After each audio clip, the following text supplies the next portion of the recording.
SK하이닉스의 독주가 이어지면서 2000년 이후 단 한 번도 바뀌지 않았던 유가증권 시장 시가총액 1위 자리가 뒤바뀌었습니다. 네, 26년 만에 야성이 무너진 가운데 그 가운데 오늘장 투자 전략은 어떻게 세워봐야 될지 오늘 오후장 체크포인트 시간은 김윤정 LS증권 선임연구원 모시고 관련 이야기 자세하게 나눠보도록 하겠습니다. 연구원님 안녕하세요. 안녕하십니까? 자, 우선 지난주에 코스피가 사상 처음으로 9,000선의 고지를 밟게 됐고 주말 사이에 여러 가지 좀 흔들릴 만한 이슈들도 나오긴 했지만 그럼에도 오늘 시장이 상승 전환하면서 여전히 강한 시세를 이어가고 있습니다. 9,100선마저 지금 돌파를 해줬는데 오전장 흐름 전반적으로 어떻게 보셨나요?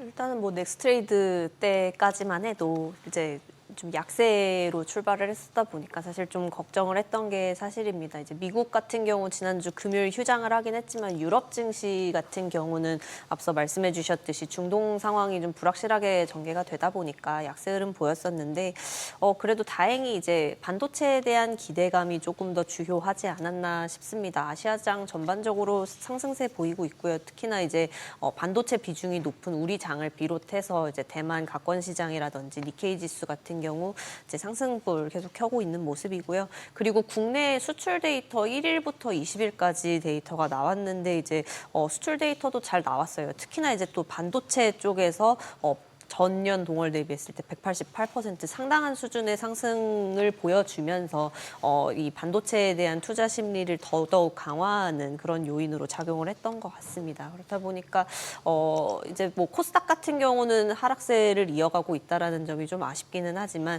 외국인 매도세 이어지고 있음에도 불구하고 이제 상승불 켜내고 있고 또 이제 SK하이닉스라든지 이렇게 강세 이어나가면서 좀 역사적인 변화까지 이끌 수 있었던 장이었던 것 같습니다. 네, 김윤정 연구원 말씀하셨던 것처럼 글쎄요, 오늘을 기점으로 이제는 늘상 26년 동안 우리 입에 붙었던 뭐 전자, 네. 닉스, 네. 오늘부터는 뭐 닉스전자, 닉전 이런 얘기도 있을 것 같은데 네. 어떻게 보셨어요? 이번 주에 여러 가지 이벤트들이 향후 대기되어 네. 있지 않습니까? 네. 어떤 이벤트를 주목해야 될까요? 일단은 반도체와 관련해서는 마이크론 실적 앞두고 있다 보니까 이게 또 24일이면 우리 시장 기준으로 목요일 날에 영향을 미치게 될 거거든요. 그때에 혹시라도 이제 좀 변곡이 될 수 있지 않을까, 혹은 이제 더 이제 투자 심리를 강화하는 요인으로 작용하지 않을까, 두 가지의 어떤 변곡점이 될 수 있는 그런 부분들이 있을 것 같아서 좀 확인을 해보아야 될 것 같다라고 말씀을 드리고 있고요. 주 후반에 중요한 이슈들이 많아가지고 미국 기준으로 보면 5월 PC 물가 지표도 이제 발표가 되기 때문에 그 부분도 이제 물가, 이제 금리의 방향성 이런 부분에서 중요하다 보니까 그 부분도 같이 챙기셔야 될 것 같습니다. 그리고 앞서 브리핑에서도 설명을 해주셨는데 이제 SK하이닉스가 이제 미국 ADR 상장 절차를 이제 밟고 계신 걸로 다들 알고 계실 텐데 그 상장 심사 결과가 이제 발표를 앞두고 있다 보니까 그 부분 또한 이제 오늘의 강세와도 연결지어서 설명드릴 수가 있을 것 같은데요. 이번 주에 어떤 주가 방향성이나 혹은 이제 외국인 투자자들이 뭐 오늘 코스피 시장 전체적으로 봤을 때는 팔자 모드로 보이고 있지만 SK하이닉스만 놓고 봤을 때는 이제 매수 유입이 되고 있는 상황이다 보니까 관련해서 설명할 수 있는 부분이 있지 않을까라고 생각하고 있습니다. 이 마이크론의 실적 발표가 변곡이 될 수 있다라고 말씀을 해주셨는데 네. 월가 IB 쪽에서는 지금 실적 발표를 앞두고 네. 마이크론 목표가를 계속 올려잡고 있잖아요. 맞습니다. UBS에서는 지금 $1,600 이상까지 TP를 올려잡기도 했는데 연구원님은 실적 여전히 좋을 거라고 보세요? 실적 자체는 좋게 나올 것 같아요. 그거는 뭐 이제 거의 뭐 이제 변수가 없는 영역이라고 볼 수 있을 것 같은데 실적 서프라이즈는 이제 기정사실화라고 볼 수 있을 것 같고 이제 가이던스가 좀 더 중요한데 가이던스도 사실 1분기 실적 발표를 생각을 해보면 가이던스도 크게 올려 잡았었는데 이제 자본 지출 증가라든지 이제 메모리 사이클에 대한 어떤 향후 전망이라든지 이런 부분들 때문에 지난 3월만 놓고 봤을 때는 사실 실적이나 가이던스나 잘 나왔음에도 불구하고 투자 심리가 좀 꺾이는 모습들도 보여지기는 했어요. 그렇다 보니까 좀 변동성을 야기할 수 있는 이벤트일 수도 있다라는 부분은 좀 염두를 해두셔야 되는 부분이 아니겠는가라고 생각을 하고 있고 지난 실적 발표를 자꾸 말씀드리는 게 그때 잘 나왔는데도 계속 이렇게 빠지는 국면이 지속이 되다가 삼성전자가 어닝 서프라이즈를 기록을 하면서 그 분위기가 반전됐었던 그런 흐름을 보였던 게 기억이 나서 이번 이번에도 좀 그런 흐름을 조금은 경계를 해야 되지 않을까라는 부분을 좀 말씀을 드리고 있는데요. 어쨌든 현재 같은 경우는 1분기 대비했을 때 더 눈높이가 높아져 있는 상황이다 보니까 숫자는 당연히 충족을 하겠지만 이제 뭐 계속해서 이제 좀 금리라든지 이런 부분들도 1분기 대비했을 때 현재 좀 경계감이 높아진 시점에서 자본 지출에 대한 코멘트에 대해서는 좀 더 집중해서 봐야 되겠다라는 부분을 말씀드리고 있습니다. 자, 오늘은 참 역사적인 날인 것 같습니다. 그렇기 때문에 삼성전자와 SK하이닉스 얘기를 좀 집중적으로 해야 될 수밖에 없는 것 같은데요. 우리 부동산 시장에서는 똘똘한 한 채라는 게 있죠. 강남의 트로피 데셋을 갖고 있으면 뭐 노후가 편하다 이런 얘기도 있는데 우리 시장에서의 이 똘똘한 한 채와 버금가는 것은 여전히 SK하이닉스 것 같습니다. 모두에 말씀 주셨지만 ADR 상장 있잖아요. 이거 ADR 상장 이후에는 어떻게 될 것 같으세요? 일단은 저는 조금 긍정적인 쪽으로 해석을 하고는 있어요. 물론 이제 직후에는 이제 뭐 단기 수급 변동성이라든지 이런 부분들이 뭐 이벤트 소멸이라든가 이런 부분으로 좀 확대될 수는 있을 것 같은데 사실 결과적으로 봤을 때 한두 달 정도 시점으로만 넓혀 봤을 때에는 이제 글로벌 패시브 자금이 유입될 수 있는 경로가 다변화될 수 있다라는 측면으로 해석이 가능하다고 보고 있고 지금 현재 선제적으로 움직이는 것도 그에 앞서서 글로벌 펀드들이 선제적으로 좀 매수 수요를 보이고 있는 것이다라고 보고 있거든요. 그 내러티브로 좀 올라가고 있다라고 보실 수가 있을 것 같은데 어쨌든 심사 결과 잘 나오면은 이제 7월 말에서 8월 초 정도에는 상장을 하게 될 걸로 예상이 되고 있는 상황이고 승인 이후에도 관련된 주가 플레이가 나타나지 않을까 싶어요. 그렇다 보니까 이제 시총 1위 자리가 오늘 바뀌는 그 국면에서 놓여져 있는데 그런 흐름이 어느 정도는 이어가는 흐름이 이어지다가 또 이제 상장을 하고 난 다음에는 주가 변동성이 있더라도 어떻게 보면은 수급 기반이 좀 더 탄탄해진다라는 측면에서 해석을 해볼 수가 있을 것 같고 특히나 이제 뭐 주주환원 지표의 개선 이런 부분들도 좀 기대가 되고 있는 상황이지 않습니까? 그렇다 보니까 이제 SK 스퀘어라든지 이런 쪽 주가의 기대감으로도 이어지고 있고 그런 주주환원에 대한 기대감까지 플러스해서 본다면은 계속해서 좀 기대감 가져볼 만한 영역이 아니겠는가라고 보고 있습니다. 지금 최근 들어서 SK하이닉스가 삼성전자보다 계속해서 더 강한 시세를 좀 연이어서 보여주고 있잖아요. 네. 지금 삼성전자는 마이너스권으로 또 전환하기도 했거든요. 네. 이 SK하이닉스가 지금 삼성전자의 시총을 추월했는데 그렇다면 이러한 양상이 좀 계속해서 이어질지 아니면 단기에 그칠지도 궁금하거든요.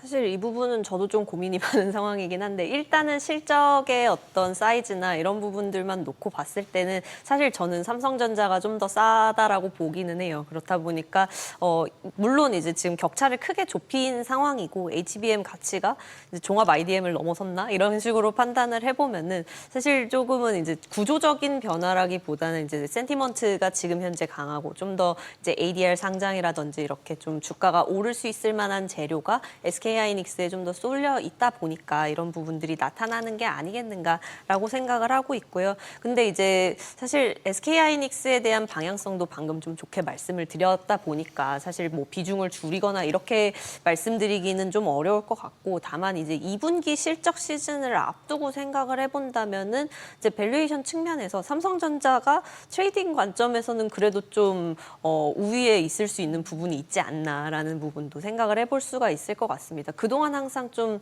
물론 이제 그 변화가 이제 시작인 걸 수도 있지만 삼성전자가 일정 수준의 시총 갭을 이제 SK하이닉스와 항상 좀 벌려놓은 상태로 좀 전개가 됐었고 또 삼성전자 역시도 HBM 가치를 받아가고 있는 국면에 있다 보니까 이제 역전이 되기보다는 좀 같이 빠르게 좀 추월해가면서 같이 올라가는 그림이지 않겠는가 이렇게 좀 생각하고 있습니다. 자, 오늘 SK하이닉스와 삼성전자 시가총액이 정말로 엎치락뒤치락 하고 있는데요. 그런데 좀 더 시계를 넓혀볼까요? 사실 삼성전자의 우선주, 더구나 SK 스퀘어를 합하면 SK 스퀘어가 워낙 규모가 크다 보니까 맞습니다. 전반적으로 SK하이닉스, SK 스퀘어의 합산 비중이 훨씬 더 크다라는 시각도 있거든요. 맞습니다. 그러다 보니까 또 삼성전자 주주들은 우선주가 아니고 삼성물산을 넣어야 된다. 전반적으로 SK 스퀘어와 삼성물산은 어떻게 봐야 될까요? 일단은 스퀘어도 그렇고 물산도 오늘 뭐 말씀해주신 논리로 좀 상승하고 있는 부분으로 보여지는데 일단은 지주사라는 측면도 이제 이전보다는 할인율 축소라는 측면에서 좀 매력적인 투자처이기도 하고 워낙에 좀 지금 자회사 가치가 좀 상승하고 있는 국면에 있다 보니까 그런 부분들을 빠르게 반영하면서 강한 시세를 주고 있다라고 말씀을 드릴 수가 있을 것 같습니다. 뿐만 아니라 이제 삼성물산 같은 경우 이제 본업단에 있어서의 기대감을 가져갈 수 있는 부분들 이런 부분들도 사실 뭐 자회사 그러니까 뭐 SK하이닉스나 삼성전자 이런 쪽이 혹시라도 이제 주가가 좀 조정이 되거나 뭐 횡보를 한다라고 할지라도 본업단에서 받쳐줄 수 있는 부분 혹은 이제 기존의 NAV 할인율의 재조정 이런 부분으로서 올라오고 있는 부분들도 있다 보니까 오히려 이제 좀 수급이나 하방을 받쳐주는 측면에서는 좀 더 탄탄하게 갈 수 있는 여지도 있지 않을까라는 판단을 하고 있고요. SK스퀘어 같은 경우는 앞서서도 말씀드렸듯이 이제 ADR 상장하고 그러면은 이제 특별 배당이라든지 이런 부분들을 기대를 해볼 수 있는 부분이 이제 또 주가나 이제 기업 가치에 연결되는 부분들이 있다 보니까 그 부분까지 같이 연결해서 본다면은 긍정적인 시각을 계속 유지를 하는 것이 맞다라고 보여지고 있습니다. 오늘 코스닥 쪽이 전반적으로 약하고 계속해서 낙폭을 키워가고 있는데 그래도 네. 그 안에서 지금 시세를 내주는 게 반도체 소부장이잖아요. 네. 특히 오늘은 뭐 전공정 못지않게 후공정 쪽 기업들도 시세를 펴고 있는데 좀 연속성이 있는 이어질 수 있는 상승이라고 보시나요?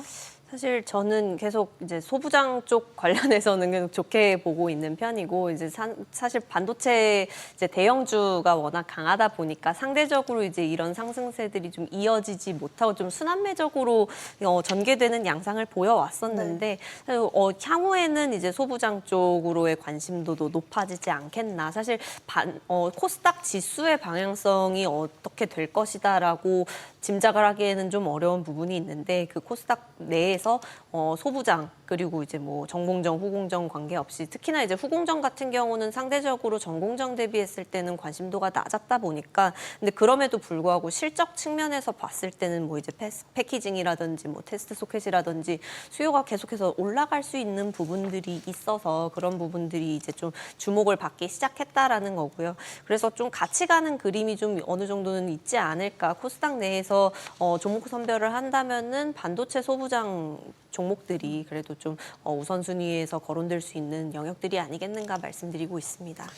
오늘 우리 시장을 보니까 글쎄요. 젠슨왕 이벤트 이후에 다소 소외되었던 것 중에 하나가 LG그룹주였는데 오늘은 다들 SK하이닉스와 삼성전자 이목이 쏠려 있는데 반대급부로 보니까 LG전자도 상당히 시세가 좀 나네요. LG그룹주는 다시 훈풍이 오는 겁니까? 일단은 여기는 좀 구조적으로 변화를 했다라고 보기에는 좀 일단은 좀 순환매적인 성격으로 해석을 해야 되지 않을까 싶고요. 일단은 뭐 기대할 만한 이벤트는 있었습니다. 이제 LG 계열사 사장단 측이랑 이제 구광모 회장이랑 같이 해서 엔비디아를 방문을 했다라는 부분들 그리고 두산이랑 로봇 관련해서 협력 소식 있고 그리고 이제 양자 컴퓨팅과 관련한 연구 실적을 다음 달 중에 발표를 하겠다라는 부분들이 겹치면서 좀 같이 좀 강세를 보이고 있는데요. 이제 로봇이나 양자 컴퓨팅 이전에 방송에서도 말씀드린 바 있다시피 이제 미래 먹거리로서 주목할 산업은 맞기는 한데 이제 실적에 당장 기여하지는 못하고 있는 단계다 보니까 이게 주가의 방향성에 계속 좀 지속적으로 상승으로 작용을 하기에는 어렵다 보니까 일단은 테마로서 접근을 하는 게 유효하지 않겠나라고 말씀을 드리고 있고요. 당장 2분기 실적의 전망만 본다 하더라도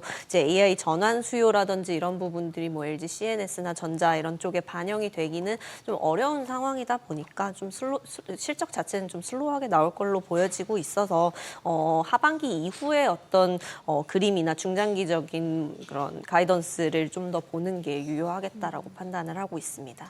국내 로봇주를 생각해 봤을 때도 현대차 그룹주를 빼놓을 수가 없는데 오늘 현대차가 지금 4% 넘게 빠지면서 60만 원 선도 이탈을 했거든요. 현대차 그룹주는 언제 좀 반등을 도모해 볼 수 있을까요? 사실 현대차 그룹 같은 경우는 이제 뭐 연초 이후에는 크게 힘을 쓰지 못하고 이제 좀 순환매를 반복을 하고 있는 양상인데 사실 로봇주에 대한 기대감으로 본다면 이제 아틀라스가 어떻게 보면은 그 시작이라고도 좀 볼 수 있었다 보니까 현대차 그룹에 대해서는 이제 로봇 기대감을 가지고는 가는데 사실 이 부분이 앞서서도 말씀드렸지만 2분기 실적에 당장 드러나기에는 좀 어려울 것 같고요. 다만 이제 실적 실적 발표에서 가이던스 이야기를 할 거고 또 아틀라스에 대한 부분들을 이야기를 할 텐데 그 부분에서 뭔가 좀 더 코멘트가 있고 이제 발표되는 소식들이 있다면 한 번쯤은 더 움직일 수 있지 않겠는가라고 판단을 하고 있고요. 사실 그 로봇 밸류체인 내에서는 현대 모비스가 그룹사 내에서는 이제 액추에이터라든지 이런 쪽의 수요를 받아갈 수 있는 여지가 크다 보니까 상대적으로는 좀 언더밸류 되어 있다라고 판단하고 있는 영역이긴 합니다. 그러면 최근에 이제 금리 인상 전망에 좀 힘이 실리면서 은행주가 이 금리 인상의 수혜주가 될 수 있다라는 평가가 있었는데 여기에도 최근에 그 중앙그룹 계열의 이슈가 또 있었잖아요. 그러니까 은행주 전반의 투자 심리가 위축됐다라는 평가도 나오는데 그렇다면 지금의 좀 매력도는 어느 정도일까요? 일단 전반적으로 봤을 때는 이제 금리가 인상이 기대되는 기조로 넘어갔다 보니까 그러면은 이제 은행주의 업황을 놓고 봤을 때는 우호적인 업황에 놓여졌다라고 평가를 해볼 수가 있을 것 같고요. 그리고 이제 그 중앙그룹 계열사들의 기업회생 신청, 워크아웃 같은 경우는 사실 은행에 영향을 아주 안 미칠 수는 없겠지만 이제 판단을 해봤을 때에는 그렇게까지 시장이 우려할 만큼의 타격은 없을 거다라고 이제 저희 쪽에서는 분석을 하고 있습니다. 이제 대출이랑 지급 보증 합산한 익스포저 규모가 6,300억 원 정도로 예상이 되고 있는데 일단은 하나은행이랑 우리은행 쪽에 70% 익스포저가 쏠려 있어요. 그리고 나머지 은행들은 사실상 순익 비중상 영향은 미미하다라고 보고 있고 그 두 은행조차도 사실 이제 주요 자회사들이 이제 중앙그룹 같은 경우는 영업 부진이 상당 기간 지속이 돼 왔었다 보니까 신용공여 같은 경우 담보 비율이 높아서 사실상 이들이 최종 손실로 인식하는 규모는 작을 걸로 예상이 되고 있습니다. 그렇다 보니까 실적에 미치는 영향 상당히 제한적이고 전반적인 업황 자체가 우호적으로 전개가 되기 때문에 오히려 좀 매수의 기회로서 활용을 하는 것이 낫지 않겠는가라고 판단하고 있습니다. 그러니까요. 중앙그룹의 전반적인 이 신용 리스크가 우리 채권 시장에 네. 확산되지 않기를 바라고 있는데 네. 그런데요. 그것과 별개로 여전히 코스닥이 좀 문제인 것 같습니다.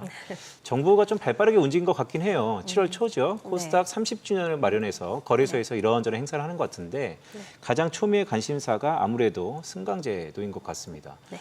여파가 있을까요? 일단은 뭐 그때 승강제와 관련해서도 말씀을 드린 바가 있듯이 이제 사실 승강제라는 게 이제 프리미엄, 뭐 스탠다드 그리고 그 외에 이런 식으로 나눠 간다라는 건데 프리미엄 단에 속할 수 있는 종목들을 선별하는 기준이 결국에는 이제 실질적인 재무적인 숫자가 나오는가, 즉 이제 실적이 나오는가가 기준이 될 거다 보니까 사실 코스닥만 놓고 봤을 때 잘 모르겠다라고 말씀드렸던 이유는 이제 아무래도 코스닥 내의 비중이 높은 이제 바이오라든지 이런 쪽 같은 경우는 지금 재무가 사실 뒷받침되는 영역들이 아닌 경우들이 많다 보니까 사실 프리미엄 시장에 진입하지 못할 여지가 크다라고 보고 있습니다. 그래서 상대적으로는 실적 가시성 측면에서 봤을 때는 반도체 소부장이나 이런 부분들이 승강제 같은 정책이 시도되는 와중에서는 좀 더 주목받을 수 있는 영역이지 않겠는가라고 보고 있는 것이고요. 그 외에도 이제 뭐 한계 기업 퇴출이라든지 이런 부분들도 같이 진행되는 바가 있다 보니까 좀 코스닥 내에서 이제 방향성이 엇갈리는 흐름 이런 부분들은 좀 당분간 지속될 수 있을 걸로 예상하고 있습니다. 그러니까요. 제가 이 행사가 이틀에 걸쳐서 하는데 제가 7월 2일 날 그 연사로 참여하거든요. 그래요? 자, 어떤 메시지를 줘야 될지 상당히 좀 개인적으로 고민이 되는데 자, 그래도 뭐 이건 한번 봐야죠. 환율 한번 볼까요? 지금 달러 환율이요. 여전히 높습니다. 네. 그런데 달러의 환율도 여전히 161엔. 네. 환율은 뭐 우리가 여전히 높은 건 이제 기정사실화돼 있다 하지만 네. 혹자들은 환율이 이렇게 높으니 오히려 수출주 좋고 반도체 좋고 쏠림이 더 좋고 그래서 기승전 환율이 이렇게 약세인 것이 대형주만 좋고 또 코스닥은 여전히 안 좋다. 이런 이분법적 논리가 여전히 작동하는 걸까요? 일단은 환율은 전반적으로 이제 코스닥과 코스피 모두에게 사실은 그렇게 긍정적으로 작용을 하는 방향은 아닌 것 같아요. 지금 다시 오늘도 1,540원 근방까지 다시 좀 올라가고 있는데 그런 부분들이 결국에는 구조적으로 지금 외국인들이 우리나라에 유입되는 그런 흐름을 좀 제한을 하고 있다 보니 그런 부분들이 좀 부담일 수 있다라는 부분이고, 물론 수출주의 실적 이렇게 찍히는 부분들에 있어서는 숫자적으로 잘 나올 수는 있지만 그런 부분들이 이제 펀더멘탈적으로 작용을 한다라기보다는 이제 평가이익이나 이런 부분들이랑 연결되는 부분이다 보니까 사실은 좀 부수적인 영역이지 않나라고 생각을 하고 있고, 사실 MSCI 평가 이런 부분들이 이제 국내 수급 유입이나 이런 부분들이랑 연결이 되다 보니까 그런 부분들이 이제 24일에 결과가 나오는 부분에 좀 지목이 되고 있는 상황인데, 사실 시장 접근성 평가에서 여전히 지금 좀 5개 항목 미흡하다라고 나오면서 그 부분에 대한 기대감이 좀 위축이 되기는 했어요. 그렇다 보니까 외국인 수급의 유입이나 혹은 환율의 방향성이나 이런 쪽에서 기대할 수 있을 법한 이벤트 중에 하나가 지금은 조금은 좀 사그라든 것이 아닌가, 이런 부분들 때문에 이제 지난 금요일부터 좀 매도세가 다시금 좀 나오고 있는 거라고 해석을 하고 있습니다. 네, 그럼 저희 방송 중에 전해드린 내용과 관련해서 모든 투자 판단의 책임은 투자자분에게 있다는 점 알려드리면서요. 오후장 체크포인트는 오늘 여기서 마무리하도록 하겠습니다. 지금까지 김윤정 LS증권 선임연구원과 함께했습니다. 오늘 말씀 고맙습니다. 고맙습니다. 감사합니다.